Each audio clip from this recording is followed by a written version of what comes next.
पितृपक्ष में एक काम चालू करो। पितृपक्ष में बन सके गौ माता को रोटी दो, पितृपक्ष में बन सके गौ माता को जल दो, पितृपक्ष में बन सके तो भूखे को भोजन कराओ, प्यासे को पानी पिलाओ।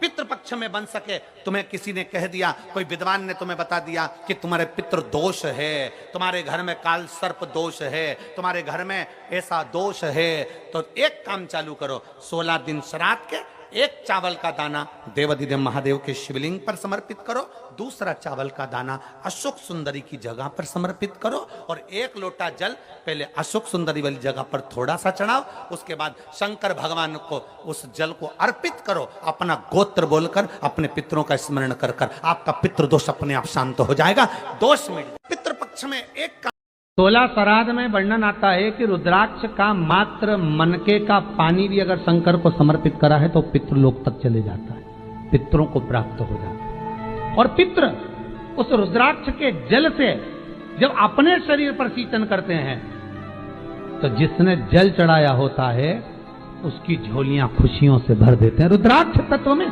पितरों की शांति छुपी हुई। 16 श्राद्ध में वर्णन पितृपक्ष में अगर पितरों को भोजन नहीं मिलता, साल भर भूखे रहते हैं। दूसरे पितृ जो खाकर आते हैं उनकी जो राल टपकती है, उनका जो कफ गिरता है, हमारे पितृ वो चाटते हैं। वो चाटते हैं तो बद्दुआ देते हैं कि मैं इतना भरा पूरा छोड़ कर आया था, इतना देकर आया था, कम से कम आज मुझे कंडे पर घी और शक्कर ही छोड़ देते, गुड़ का ही भोग लगा देते, कम से कम मुझे राल चाटने को तो नहीं पड़ता।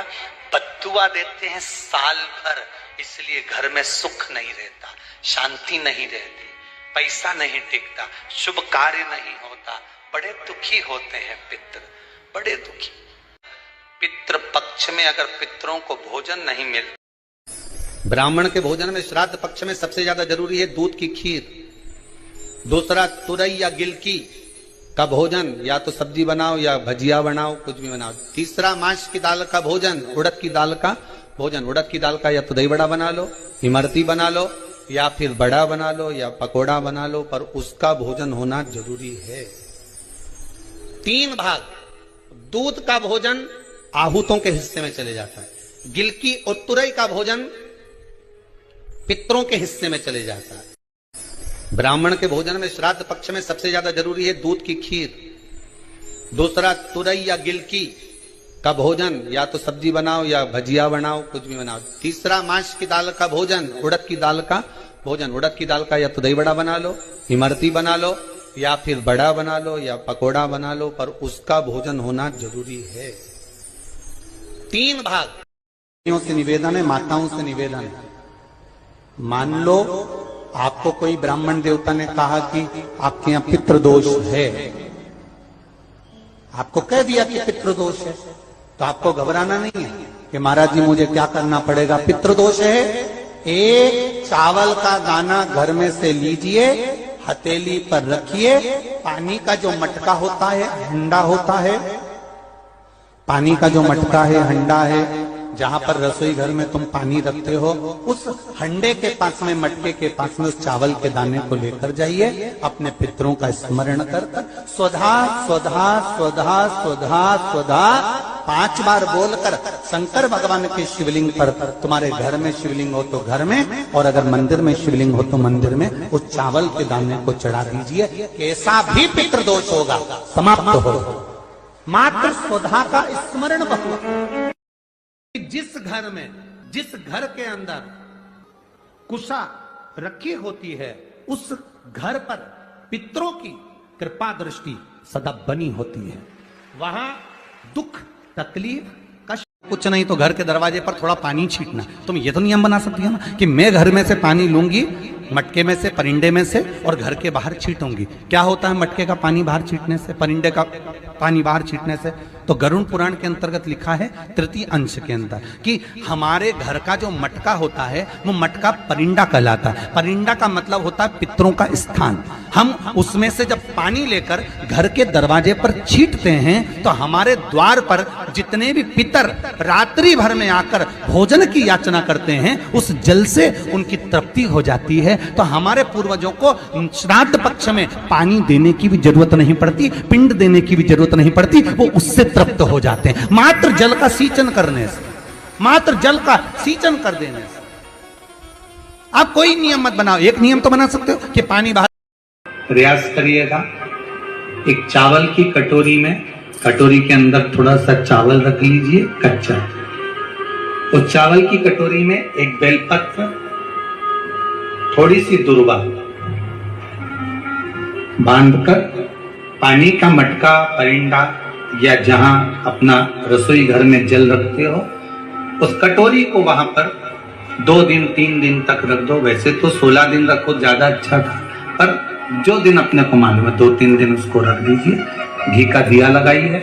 3 दिन के बाद में उस दुर्वा को, उस बेलपत्र को शिव बाबा को ले जाकर समर्पित कर दो। चावल पूरे घर में घुमाने के बाद चिड़िया को या नदी में या किसी जीव को प्रदान। 16 दिन श्राद्ध के होते हैं और 16 दिन श्राद्ध में से कोई भी एक दिन श्राद्ध का, जो तुम्हारी मर्जी पड़ जाए, जिस दिन तुम घर में फ्री हो, जिस दिन तुम्हारी मर्जी पड़ जाए, जिस दिन तुम्हारा मन कर जाए, उस दिन वृषकपि, विषकपि नाम लेकर एक रोटी में थोड़ी सी शक्कर या गुड़, थोड़ा सा चावल, थोड़ा सा अगर चावल नहीं हो तो खीर बन जाए तो ज्यादा अच्छी है, रोटी के अंदर रखकर वृषकपि या विषकपि, भगवान शंकर का एक अवतार नाम लेकर अपने दरवाजे के बाहर खड़े होकर जो गौ माता को श्राद्ध पक्ष में किसी भी दिन ये भोजन वृषकपि का नाम लेकर दे देते हैं, उसके घर में कभी संपदा की कमी नहीं आती, धन की कमी नहीं। 16 दिन श्राद्ध के होते हैं, गया जी चले जाएं, ब्रह्म कपाली करा लें या तर्पण दे दें या पिंड दे दें, उससे अधिक फल। शिव महापुराण की कथा कहती है, आप शंकर भगवान के मंदिर में जब 1 लोटा जल लेकर जाते हैं, शिव जी को 1 लोटा जल जब समर्पित करते हैं, तो उस जल को धीरे धीरे 27 बार आप पंचाक्षर मंत्र, षडाक्षर मंत्र या श्री शिवाय नमस्तुभ्यम बोलकर अपने पूर्वजों का स्मरण कर जो 16 दिन उस एक ही कलश, बार 27 बार कलश नहीं भरना है। जो लोटा भरकर लेकर गए हो, कलश भरकर लेकर गए हो, उसी को 27 बार आपको केवल शिव जी पर गिराना है। जो 27 बार जल एक ही कलश का समर्पित कर देता है, उसके पूर्वजों को तुरंत मुक्ति फल प्राप्त हो जाता है। उसको फिर तर्पण आदि का गया। तो श्राद्ध पक्ष की शिवरात्रि के दिन बाबा देवादिदेव महादेव को एक सफेद पुष्प समर्पित कर देने पर अपने मन की कामना कर कर बाबा देवादिदेव महादेव 3 महीने वो कामना पूर्ण करता है। और जिसके यहां पर विद्वत जन, ब्राह्मण जन ने कहा हो कि पितृदोष ज्यादा है या घर में शुभ कार्य नहीं हो रहा या तकलीफें ज्यादा हो रही हैं, कोई बड़ी बीमारी ने अगर घेर लिया है, कोई बड़ी तकलीफ सामने आ गई हो, तो उनको भी निवेदन करूंगा कि प्रयास करना कि एक सफेद पुष्प अपने हाथ से बाबा देवादिदेव महादेव को समर्पित करना। उसके बाद तुम्हें जो बड़ी बीमारी है उसकी जब शिवरात्रि पर आप समर्पित कर दो, 1 महीना पूर्ण हो जाए, अगले महीने की शिवरात्रि आए, श्राद्ध पक्ष की शिवरात्रि जाएगी अक्टूबर की, फिर अगले महीने की जब शिवरात्रि आए तो उसके पहले आपकी जो बीमारी है उसकी एक बार जांच कराना। बाबा देवादिदेव महादेव उस बीमारी को समाप्त जरूर करें।